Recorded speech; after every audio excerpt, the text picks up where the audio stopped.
let's go ahead and bring in our special guest here. He is a journalist. He has also worked with, of course, excellent journalist Whitney Webb. Let's go ahead and bring in Derrick Broze. What's going on, Derrick? Welcome. Hey, thank you for having me back. I appreciate it. How are you? How are you? Thank you so much for coming on. I think we want to kick things off with this Epstein situation. I have a clip here I want to show everybody if you guys have not seen this. This is after the release of the Epstein binders. Of course, this clip here on Fox News is very telling. Everyone listen to this. Last night on Jesse Watters Primetime, Attorney General Pam Bondi said this. What you're going to see hopefully tomorrow is a lot of flight logs, a lot of names, a lot of information, but it's pretty sick what that man did. So we were looking today to find out more about why the government's been so suspiciously protective of Jeffrey Epstein. This afternoon, a bunch of conservative influencers left a meeting at the White House with binders that said the Epstein files, phase 1. Once the binders were opened, people were able to see flight records and Epstein's Rolodex and a list of masseuses. The masseuses' names were blacked out, and the information from the flight logs wasn't new. Neither was the Rolodex. When we began to feel duped, Pam Bondi released a letter that says, basically, I was duped too. In the letter addressed to FBI Director Kash Patel, Bondi basically says, I asked you for the full and complete files related to Jeffrey Epstein. I received 200 pages of documents. I asked if these were all the documents, and the FBI said yes. Late yesterday, I learned from a source at the FBI field office in New York was in possession of thousands of pages of documents related to the investigation and the indictment of Epstein. Despite my repeated requests, the FBI never disclosed the evidence of these files.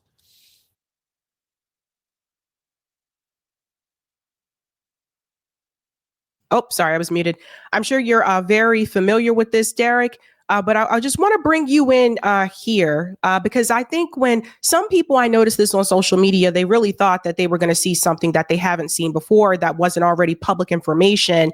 Meanwhile, when this is released, I think people like me and also yourself had predicted that they're really not going to give you the names of the clients. So I want to hear, like, what do you think about what Pam Bondi is saying here? Now she's trying to accuse the FBI for not giving all of the information. Yeah, so I think there's a couple of threads here to pull on. For one, I've seen this narrative forming that it's the Southern District of New York that is, or the elements within the FBI that are either deleting files or trying to prevent the release of them. I've seen this speculated on in some, right-leaning Trump-supporting podcasts with no evidence, to be clear, like no evidence to make that. Now, of course, it's not that hard to imagine that somebody within the FBI or elsewhere could want this information gone, but I don't think they would be waiting to the last minute to get rid of it if that was the case. I also think that there is a lot of hype, as you noted, like a lot of hype and buildup around this.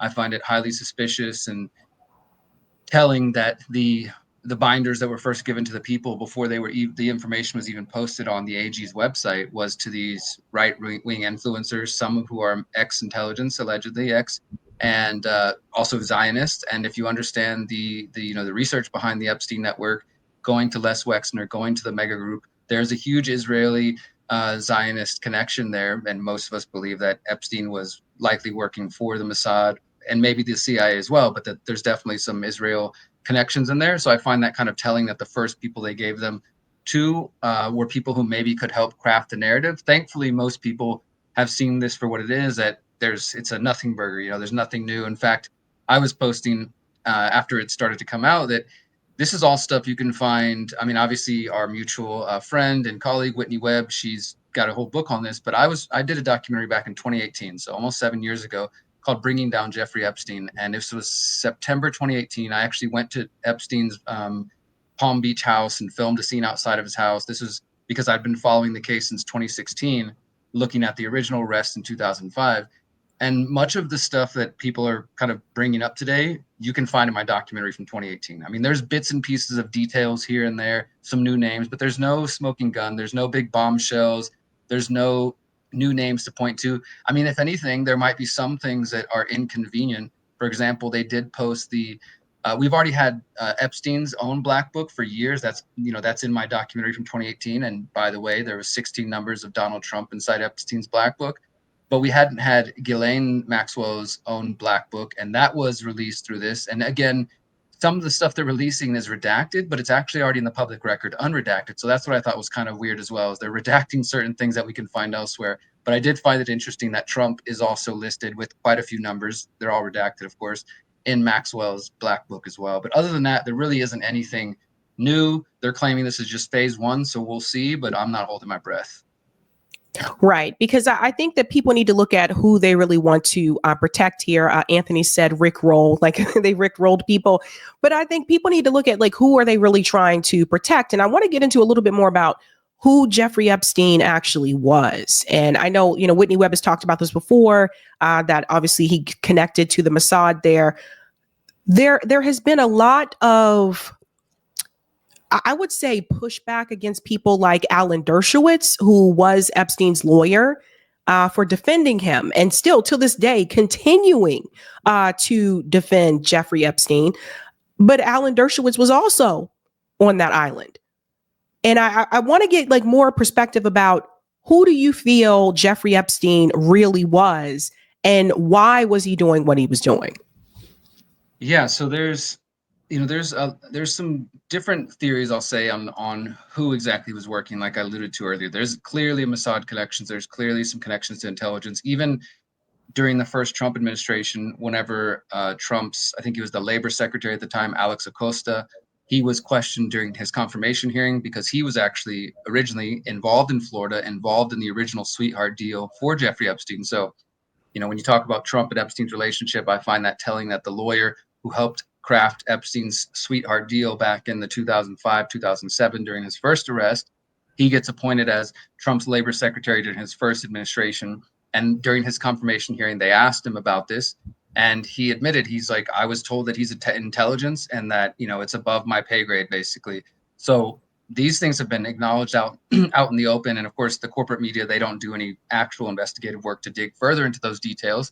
And I think even in the independent alternative media, I think this is one thing I would say as a longtime Epstein researcher, that it's unfortunate that the victims, which I think obviously could be the survivors, let's say, should be more of our focus, because people are so obsessed with the salacious names, which celebrities, which politicians, like, who's implicated in this. And obviously we want to get to the truth, but I feel like it kind of becomes a spectacle in itself. Like, is Tom Hanks going to be listed in there as Bill Gates or whoever, and sort of forgetting about the victims who were victimized by Jeffrey Epstein. But with that said, his relationship with Les Wexner is, I think, the one that really people should key in on if they don't know much about it. Les Wexner is, of course, the founder of the limited brands Victoria's Secret. He's based in Ohio. And as I mentioned, the Mega Group, there's very little mainstream reporting about the Mega Group. But if you guys go search Mega Group Les Wexner, you'll find an old article from the mid 2000s. I think it was Wall Street Journal, maybe one of the other ones. And they talk about this in their own words, that this is a wealthy group of Jewish financiers whose goal is to, support Israel and promote Zionism. And they had occasional meetings. We don't know a whole lot about them, but we know Les Wexner was the one who sold Jeffrey Epstein his New York mansion. The claim is for $1, or that he essentially gave it to him for free. And there's also some speculation that they may have had some sort of romantic relationship.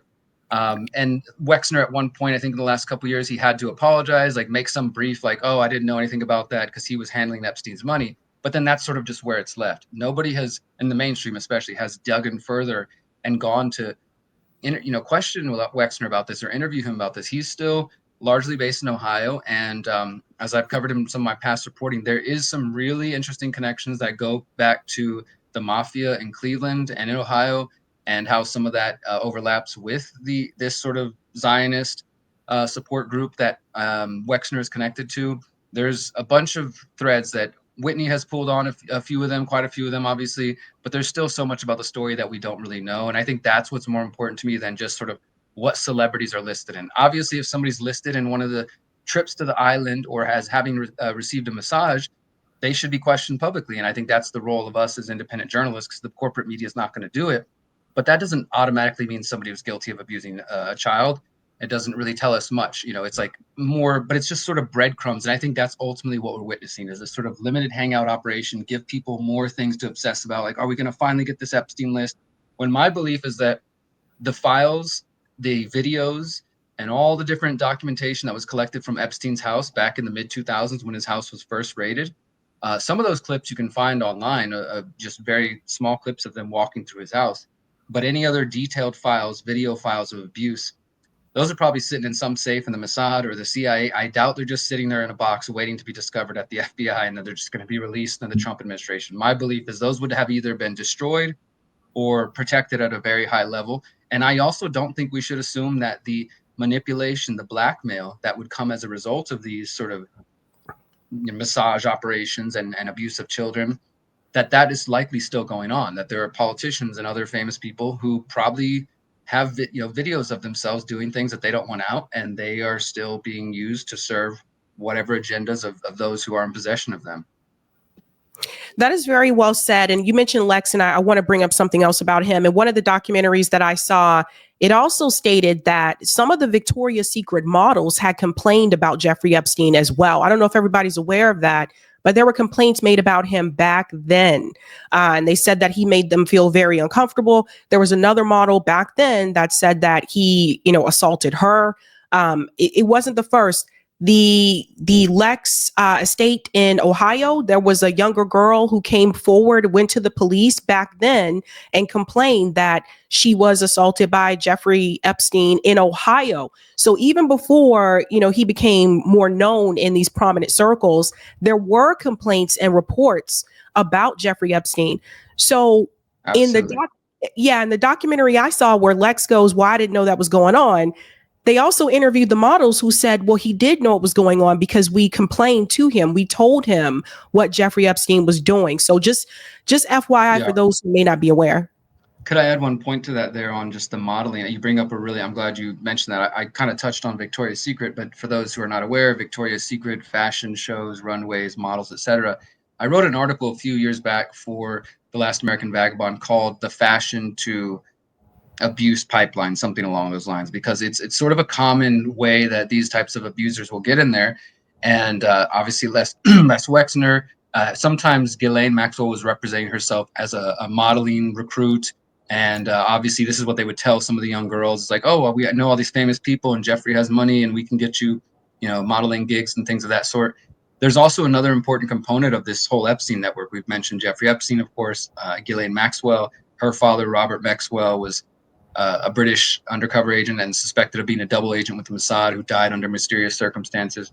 Then we have Les Wexner, but there's also Jean-Luc Brunel, who was more well-known in France, and it got less coverage in the States and sort of in the Western Hemisphere because most people have never heard of him. But this was another one of the recruiting gentlemen, one of the people who used modeling, like you're describing with Victoria's Secret, to recruit women in. He was arrested by the French authorities, I think in 2022, maybe 2023, in relation to his crimes for the Epstein network. And wouldn't you guess it, he allegedly killed himself while in prison. And so Jeffrey Epstein allegedly killed himself. Jean-Luc Brunel allegedly killed himself. Ghislaine Maxwell is in prison, minimum security prison. Les Wexner is essentially walking free. And many of the pilots who helped fly these planes, we know their names. They're out in the public. They haven't been charged for their roles and these sort of, transferring, essentially trafficking people across, to the island and elsewhere between Jeffrey Epstein's properties. And so there's still just a lot of threads that haven't been pulled. And I think that what I'm sort of been posting about and pushing back against is this idea that a lot of the Trump crowd and the MAGA crowd and even others are like thinking this is the grand reveal, this is disclosure, we're about to get the MLK files and the RFK files and whatever else, and now we're getting the Epstein files, and who knows what's to come. But I would suspect that if they had some kind of bombshells, they would have started with them. They would have here's the biggest piece of information. Instead, we get a rehash of information that's already on the public record, that's already been known for those who've been paying attention. And so I don't think there's going to be anything new there. But I do encourage people who don't know enough about this network, you can visit my website, theconsciousresistance.com. We have a whole page of all my reporting since 2016 on Epstein, and look up Jean-Luc Brunel. Look up some of his modeling agency, I believe it was called M Squared. And I actually found an old CBS 60 Minutes report. I want to say it was 1992, but sometime in the early 90s that came out or at least it was recorded, and it was allegedly only aired one time and then never shown again. But this was like, that's how far back, like you said, Epstein was accused even going back to Ohio with the models of sort of trying to abuse women or doing things. Jean-Luc Brunel, the same thing. These women were saying that there's something going on. There was a lot of women coming from Eastern Europe who were being brought in as quote unquote models and were clearly being trafficked.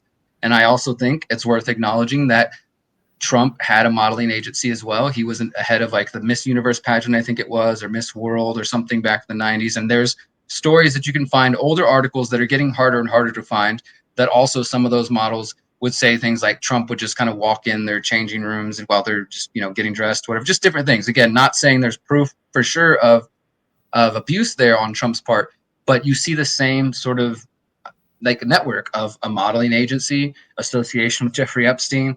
We know, I just think that still in my mind, from my perspective, and I think the evidence shows like that Trump is still getting a huge pass from a lot of people. And it's actually unfortunate that some of my reporting is used in that way, because in 2018, 2017, I went to Florida for one of Jeffrey Epstein's many cases. This is before he was actually arrested. And I was there at the courtroom. He didn't show up, of course, but it was just like one of the procedural hearings. And I got to interview Bradley Edwards, who is the lead attorney who's been defending the women since 2005, so for 20 years now. And I asked him, a few questions. And in his words, he told me that after Epstein was arrested, which I think is an important detail, Trump was willing to get on the phone with him and tell him any information he knew. And so a lot of Trump supporters, and including Fox News, have taken that clip of my interview and used that as a way to sort of say, see, Trump was the only one fighting against the bad guys. But two things I'll note on that. This happened after Epstein's arrest. So, of course, after he's been exposed, everybody's jumping ship and saying, oh, we don't want anything to do with him. We have nothing to do with him. But that didn't stop Trump from having a 20-year relationship with him. And he didn't share any of this information under oath or officially on the record. Okay, great. The lawyer says he shared some information over the phone. But I do think those are two important details. But nevertheless, there's a lot of people, I think, who sort of view that Trump is totally, has no relationship, and anybody, making that connection is just TDS, blah, blah, blah, whatever. Yeah, I think a big part of the thing is like nobody wants like their person or their, I don't know what you want to call it, but like someone that they admire or whatever, they don't want them to be seen in that light, or they don't want to believe it. But to your point about the models, I think this is important to mention as well. Last year, it was revealed that even Abercrombie and Fitch were also participating in trafficking.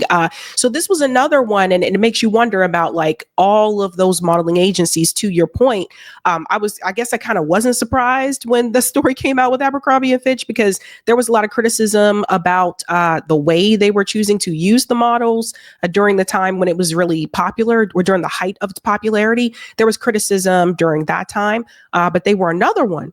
That it has been revealed that they were participating in trafficking as well. And to your point about people being named, I think this is another thing that I've brought up as well. If someone is on the flight list, that doesn't necessarily mean that they participated in the crimes. Absolutely. That's important, because if we're trying to be truly objective and factual, that doesn't look good that you were hanging out with Epstein, right? But we also know that Epstein and Maxwell, part of their whole thing was trying to ingratiate themselves within academia, scientists, celebrities, and like Epstein at one point even said that his favorite thing to do was to collect people. Like he sort of looked at it that way, that he was making all these contacts and making sure that he had this big, broad network. And so being at a party with Epstein, taking a picture, that alone doesn't necessarily implicate somebody in child abuse, trafficking, etc. Getting a flight with him from New York to his ranch in New Mexico or stuff like that, that doesn't really necessarily prove anything. But as I said earlier, I do think independent journalists and activists should find these people in the public space and say, hey, can you tell us what your association with Jeffrey Epstein was? And some of them have been questioned, but many of them have not been. And I think that's if we're going to worry about like what comes next and accountability, I mean, I have very little hope that there is going to be more accountability than, okay, Ghislaine, you went to some prison for a little bit, but two of the main people allegedly killed themselves, and Les Wexner's walking free. And to me, that's getting a little bit higher on this sort of hierarchy of this Epstein network. The celebrities, if they were involved in abusing children, the politicians, yes, let's hold them accountable. Let's bring that to the light. Let's get that information out. But we shouldn't assume that being on a list means that, and we shouldn't settle for just getting a couple of the small fish, so to speak. Like this network still exists. There's no reason to believe that any of the blackmail, any of the manipulation has ended, which is why I think the title of Whitney's book, One Nation Under Blackmail, is so important, because that really is what we're witnessing.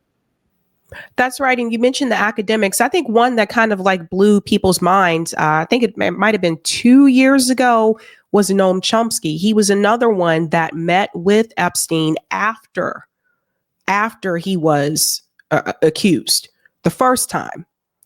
So Absolutely. Yeah. yeah, And he's still, I think the response, because Wall Street Journal did reach out to him, and he said something like, I don't know you any answers. My meetings with private people are none of your business. And it's like, on one hand, I get it, but it's like, bro, you're hanging out with Jeffrey Epstein. You probably owe the people an explanation. that's right. Yeah, that one was kind of like, a surprise, I think, for, if you're left or whatever, like for lefties, like, and for people who have admired like Noam Chomsky for like years. But it just goes to show you how these circles are not as far apart as we would imagine. Like, you think about someone in academics and you're like, well, what would they have to do with someone like Trump or Epstein? But as you said, to your point, he was trying to collect as many people as possible.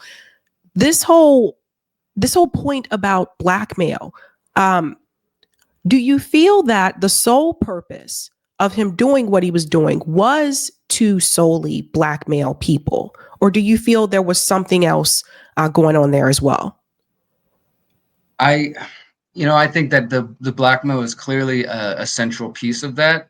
Not to get too esoteric about it, but I mean, the abuse of children is one of the most heinous crimes, and these are young girls. Like, these are people who are being preyed upon specifically. Like, Ghislaine and Epstein did go out and look for women who were young girls who were mainly in poverty, who came from like broken homes, and so they were targeting women, specifically targeting young girls. Like, they didn't just go look random places. They went and got people who they probably believed could be manipulated, maybe low self-esteem, lack of family support, and they start offering them money and traveling, telling them they're going to travel and all sorts of things. I think that perhaps, at least for, let's say, Epstein, maybe that the people, whoever he's working for, didn't care about the abuse only in so much as it allows them to have blackmail on people. But I think it's clear that Epstein and Maxwell gained some, or I don't know, there was some sort of sick part of them that enjoyed this. Like, this was, I don't think for them that it was just some kind of intelligence operation. I think they were being used by intelligence assets above them, who realized this Epstein guy, for whatever reason, because by all accounts, he may have been a brilliant guy, but also some people said he didn't seem that bright in the first place. It was like he was just put in this place to play a role. And he's collecting people, he's meeting people like Noam Chomsky, he's promising them funding, he's doing all this stuff. But then there's also all the horrific tales of using sex toys on these young girls, and just all the, the stuff that we know that was going on. So I think that there probably was some piece of Maxwell and Epstein that was getting pleasure and, sick, twisted pleasure out of this, in addition to that added layer of getting blackmail on politicians that could be used against them later. And we know that there, again, Ehud Barak, former prime minister of Israel, like there's a lot of Israeli connections to this whole thing. And we know that the Israeli intelligence apparatus is one of the biggest, strongest in the world, from spyware companies to Unit 821, Unit 81, the Talpiot program. It's one of the biggest intelligence networks in the world in this tiny country. And they're also, more specifically, some of the graduates of these programs, they're starting more tech companies now than almost any other country except for the United States. So this tiny country with this massive spy apparatus and intelligence network, they're getting their graduates to go out and start tech companies where they can gather even more details and more information on people. So I think Epstein, because also most of the abuse that we're discussing in Epstein's case would have been in the 90s, maybe going back further, but for sure the 90s, the 2000s. Epstein's arrested in 2005. He's released. The whole thing's over by 2008.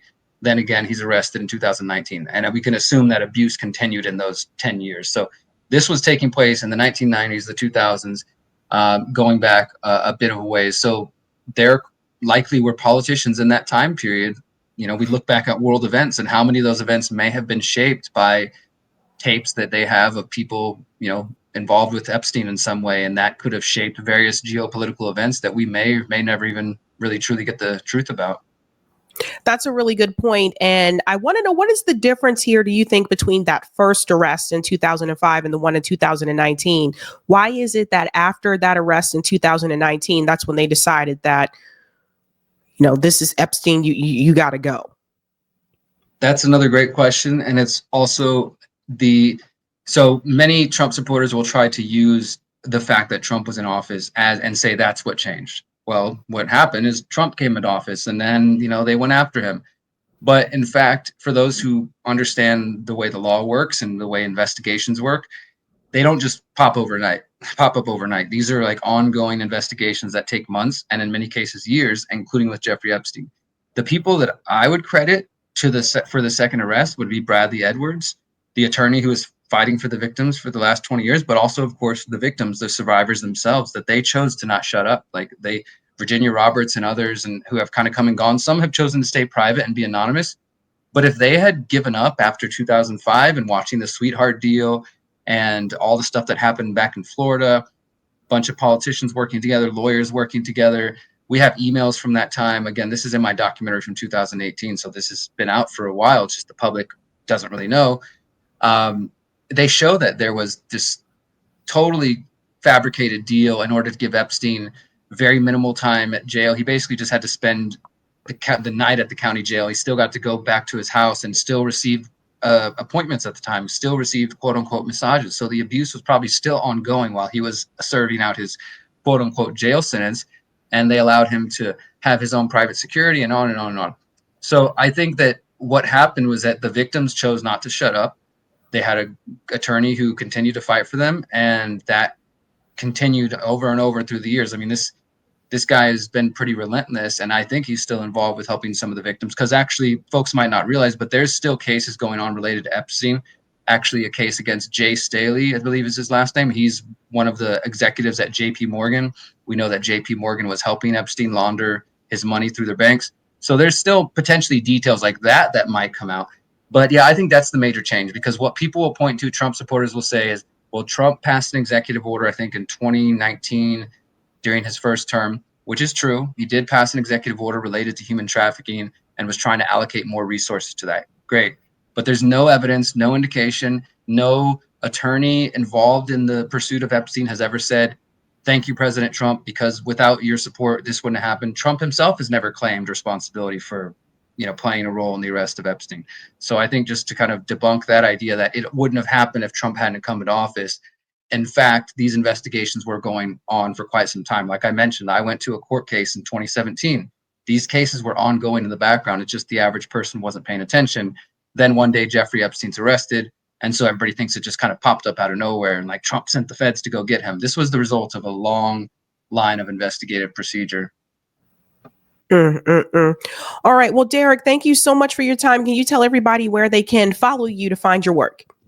Absolutely. Thank you for having me on. I appreciate it. My main website is theconsciousresistance.com. This is where you can find my books, documentaries, articles, podcasts I've been producing since 2013. I contribute weekly articles at The Last American Vagabond, working with Ryan Christian and Whitney Webb. And those are the best places to find my work, theconsciousresistance.com, thelastamericanvagabond.com. And of course, you can find me over on Twitter or other social media. Thanks for having me on. Thank you so much, Derrick. Hey guys, this was a Sabby clip. If you like what you saw, hit that like button and subscribe.